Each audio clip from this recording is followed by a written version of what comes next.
The Open. Well, welcome in if you are just joining us. We are having a melancholy morning. That's because our news director here, Jim Campagna, is retiring. Yeah, after a decades-long career here at News Channel 9, I think you've done just about every job, both in front of the camera and behind the camera. But Except more for weather. Except for weather. I'll give you that opportunity if you want. It's fine by me. But you know, most importantly, you've been a leader. Yeah. You've been a friend to everyone in the newsroom, and that is invaluable. But before you say goodbye, we found it only fitting that the man who hired you is the same man to welcome you into retirement. Here's our very own Dan Cummings. It started with a memo from a former news director, which once upon a time was me. May 13th, 1990 would be the first of many mornings, days, nights, and every hour in between for Jim Campagna. He's given up holidays, weekends, worked all hours of the day. Still now, he comes in overnights and produces, fills in for shifts.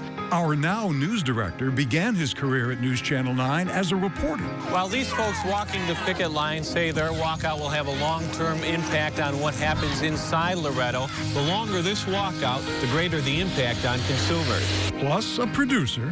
This is News Channel 9 Daybreak. And sometimes a sportscaster. With the start of the Syracuse football season about 3 weeks away, the SU upperclassmen report to school yesterday to officially kick off their preseason. We had him do Spags on sports. Hilarious. Great sportscaster, but you never saw his face. He may have been a rare sight on your screen, but for a decade before diving into television, Spags, as we say, could be heard over local radio waves way back when. Good morning, I'm Jim Campagna with a WFBL Sports Update. I think everyone, especially everyone who worked at WHEN, really love radio is our first love. A labor of love leading Jim to our studios here on Bridge Street, but also another calling, in the classroom. So I believe I was in Jim's very first sportscasting class at OCC. I never watched more ESPN in my life, and I didn't open a single book. For years, Jim stood at the front of the classroom before stepping into the front of the newsroom. I was not sure what it was going to be like having him as a news director because he's so nice. And every news director I ever worked for was really tough. He really began to develop an understanding of what people wanted, what was news. No one would be able to compete with Jim on his news judgment. If we're being honest, you and I both know your biggest accomplishment, and that was putting me on Money in Your Pocket Minute. Monday mornings with Jim was always interesting.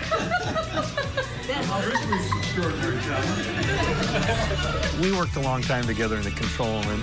It's usually just controlled chaos. We had a good time. We always got things done. He couldn't spell. He would leave words out, and the copy, we'd look at the prompter and go, what the heck is he talking about? I'm sorry. That laughter providing a light on the darkest of days. We got one in custody. We got an officer down. We need other officers here. Hurry. From heartbreaking breaking news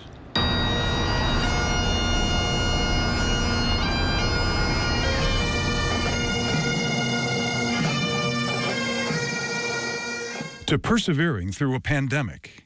It's here, it's in our community, so everyone really need to hunker down. And even when the world came to a standstill, Jim made sure the news never stopped. If you have anyone in a hospital or if you're in a hospital watching this, you're going to be okay. And okay we were.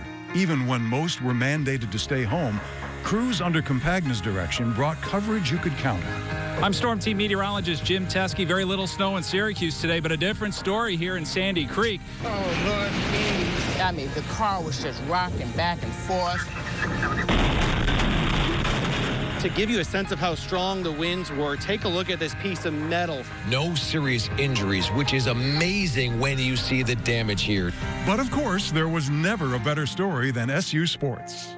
They're screaming, they're dancing in Syracuse, and the Orangemen are the champions of college basketball. That's the highlight of Jim's career. We got Otto! From the sidelines to behind the scenes, no matter the story, Jim was Central New York's biggest cheerleader. He's always going to be watching the news, reading the newspaper. He definitely earned his keep, that's for sure. You'll never find another guy, I think, like that. That's the big cheese. And Jim, now that you're retired, you can ditch that shirt and tie and go to the quarter zip every single day for the rest of your life. You have my permission. One of the best hires I ever made. And I want to leave you, buddy, with the same advice you gave me exactly 3 years ago. Enjoy retirement. Someone once said it's underrated.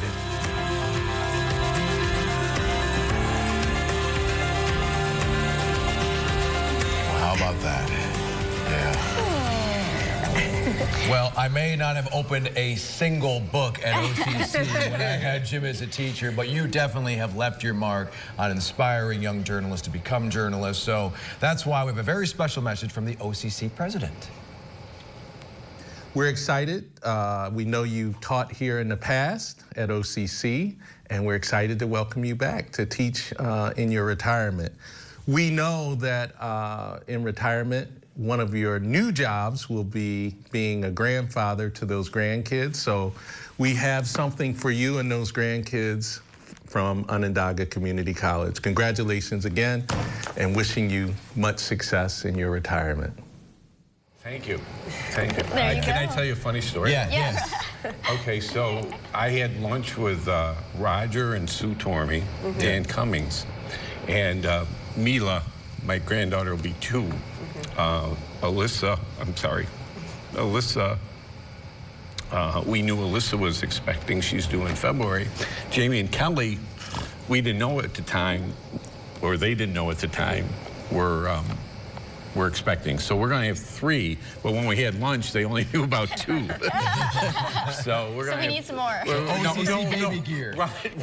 Roger Mirabito, who I love, emailed me, he goes, what is sex, with boy, girl? And I go, well, we got 3 now, not 2. When we had lunch, we had 2. A week later, we'll have 3. So Alyssa's due in February. I'm sorry. Alyssa's due in February, and Alyssa and Paul and Jamie and Kelly are due in June. Well, what better time so to 3 retire under the age of 2.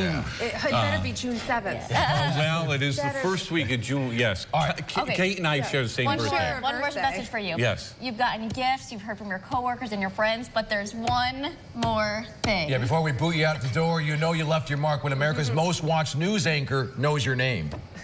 Jim, I just wanted to say from all of us here at ABC's World News Tonight, congratulations on your retirement after almost 50 years covering news in Central New York, including more than 30 years right there at News Channel 9. We want to thank you for your partnership over the years with us here at ABC. Of course, I remember you there when I was a young reporter in Syracuse. I wish you a healthy and happy retirement. You've earned it. Congratulations. Thank you. The folks at ABC are great. I deal with a lot of people behind the scenes, and they're fantastic. But everybody here is great. And thank Love you, Jim. Love you We guys. love you. Love you.